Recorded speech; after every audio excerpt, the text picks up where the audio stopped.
नमस्कार दोस्तों, मैं रविंदर रावत आप सभी का स्वागत करता हूं आप ही के चैनल में। और आज मैं बात करूंगा आपसे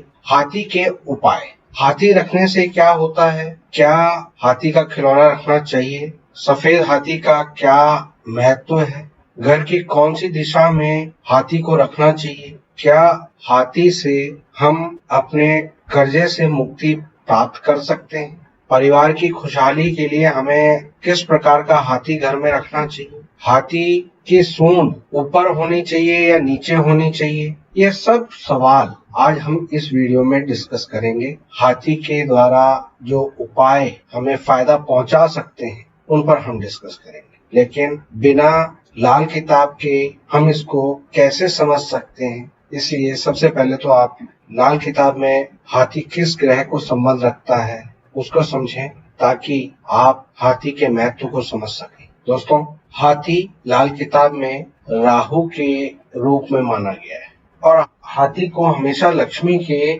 साथ दिखाया जाता है, विष्णु भगवान के साथ भी दिखाया जाता है। दोस्तों, हाथी अगर हम देवताओं के उसमें देखते हैं तो इंद्र के वाहन हाथी होते हैं और इंद्र एक ऐसा देवता या एक ऐसा देवराज जो बारिश को रिप्रेजेंट करते हैं, जिनके अंदर भोग विलास और कूट कूट के अहंकार भरा हुआ है। दोस्तों, राहु अगर आपकी कुंडली में गुणी है, आपके लिए फायदेमंद है, तो वो आपके लिए सारे सुख साधन सब कुछ दे सकता है, और अगर उसमें ईगो सर चढ़ जाए तो वही राहु हर तरह से खराबी का कारण बन जाता है। दोस्तों, हाथी जो आपके सारे भार को उठा सकता है, बहुत शांति प्रिय जीव है, लेकिन अगर ये क्रोधित हो जाए, पागल हो जाए, तो ये अपने ही महावत को कुचल डालता है, अपने पैरों से सारी बस्ती को उखाड़ फेंकता है। दोस्तों, अगर कुंडली में मंगल पहले घर में हो तो हाथी दांत के बने हुए कोई भी खिलौने, कोई भी चीज घर में नहीं रखनी चाहिए। इसी प्रकार अगर मंगल कुंडली में तीसरे घर में हो तब हाथी दांत को तो रख सकते हैं, लेकिन हाथी दांत की जगह पर कोई उनका डमी या कोई खिलौना स्टैचू नहीं रखना चाहिए। दोस्तों, इसके अलावा सफेद हाथी घर में रखा जा सकता है, जो कि अमीरी और धन को रिप्रेजेंट करता है। अगर राहु आपके कुंडली में 5वें घर में है, पहले घर में है, 12वें घर में है, 8वें घर में है, तो ऐसे में चांदी का हाथी या सफेद हाथी घर में रखना आपके लिए धन, विलासता, इन सबको रिप्रेजेंट करता है और उसमें आपको फायदा देता है। दोस्तों, राहु की कुंडली में कहीं पर भी कमजोर स्थिति हो या उसको पॉजिटिव करना हो तो हम ऊंची सूंड वाला हाथी अपने मुख्य द्वार पर लगाते हैं, तो उससे भाग्य में सफलता मिलती है और आपकी पावर, पोजीशन ये स्ट्रांग होती है। दोस्तों, इसी प्रकार कई बार आपने देखा होगा कि हाथी अपने पिछले पैरों पे खड़ा होकर अगले पैर और सूंड ऊपर को किए हुए होता है। ऐसे स्टैचू अगर आपको मिलते हैं तो इसको घर में रखने से या अपने एंट्रेंस पर कहीं पर रखने से पावर और पोजीशन स्ट्रांग होती है। दोस्तों, कई बार आपने ऐसा भी देखा होगा कि ऐसे स्टैचूज मिलते हैं जिसमें 2 हाथी होते हैं और उनकी सूंड आपस में एक दूसरे को क्रॉस कर रही होती है, तो ऐसे में आपके सोशल जो सर्कल है वो बढ़ता है, दोस्ती स्ट्रांग होती है, आपका पब्लिक रिलेशन, लोगों के साथ आपका संपर्क, ये सारी चीजें मजबूत होती हैं। दोस्तों, कई बार आपने ऐसे भी देखे होंगे कि जिसमें 2 हाथी होते हैं, एक हाथी का दांत नहीं होता और एक हाथी का दांत होता है,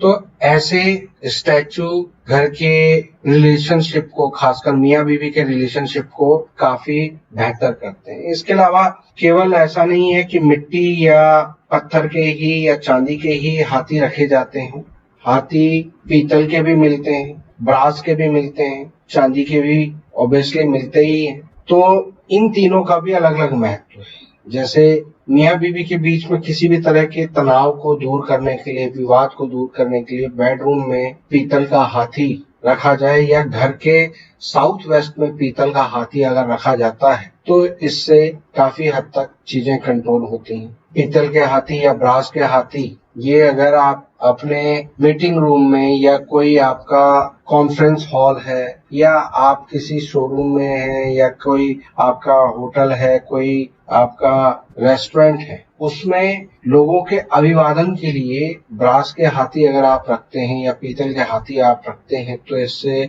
आपके उस क्षेत्र में शांति रहती है, समृद्धि रहती है और आपका वर्चस्व बेहतरीन होता है। चांदी के ठोस हाथी बच्चों के रूम में रखने से या उत्तर दिशा में रखने से आपके बच्चों की पढ़ाई और घर में सुख शांति स्ट्रांग होती है। दोस्तों, कैरियर की ग्रोथ के लिए अगर आप हाथी उत्तर दिशा में रखते हैं तो ये पूरी फैमिली के लिए अच्छा होता है। अगर हाथी अपने बच्चे के साथ हो, एक छोटा हाथी एक बड़ा हाथी, तो इस तरह की कोई पेंटिंग, यहाँ पर स्टैचू को नहीं, पेंटिंग को आपके अपने घर के नॉर्थ ईस्ट में यानी ईशान कोण में लगाना चाहिए। इससे घर में सुख समृद्धि प्रॉस्पेरिटी बढ़ती है। दोस्तों, जब भी हाथी के उपायों में हम लोग प्रयोग में लेते हैं तो जैसे किसी के ऊपर बहुत ज्यादा कर्जा है, ऋण है, तो हाथी के पैर के नीचे से वो अगर गुजरता है तो इससे धीरे धीरे कर्जा कटने लगता है। अगर लड़ाई झगड़े हो रहे हों, पुलिस केस बन रहे हों, बार बार विवादों में फंस रहे हों, आपकी जीत नहीं हो पा रही, तो आप हाथी के 6 बार उल्टी परिक्रमा करें, यानी एंटी क्लॉकवाइज उसको अगर आप घूमते हैं तो आपको जीत मिलनी शुरू हो जाती है। अगर फाइनेंशियल प्रॉब्लम आ रही हो, काम धंधा ना चल रहा हो, नजर टोक लग रही हो, तो हाथी के पांव के पैर की मिट्टी किसी कुएं में अगर आप गिराते हैं तो इससे आपको लाभ मिलता है। अगर आप किसी कंपटीशन में हैं, जीतना चाहते हैं या कोर्ट केस वगैरह भी हैं, उसमें आपको जीत नहीं मिल पा रही है, तो ऐसे में आप हाथी को और हाथी के महावत को शनिवार के दिन शाम के समय पर कुछ भेंट करते हैं, कुछ गिफ्ट देते हैं, कुछ मिठाई वगैरह देते हैं, तो इससे आपको सफलता मिलती है। तो दोस्तों, उम्मीद करता हूं कि आज की इस वीडियो से आपको कुछ नई जानकारी हासिल हुई होगी। वीडियो पसंद आई हो तो लाइक और शेयर करें, चैनल को सब्सक्राइब करें। फिलहाल के लिए मैं अपनी वाणी को विराम देता हूं। ओम नमः शिवाय।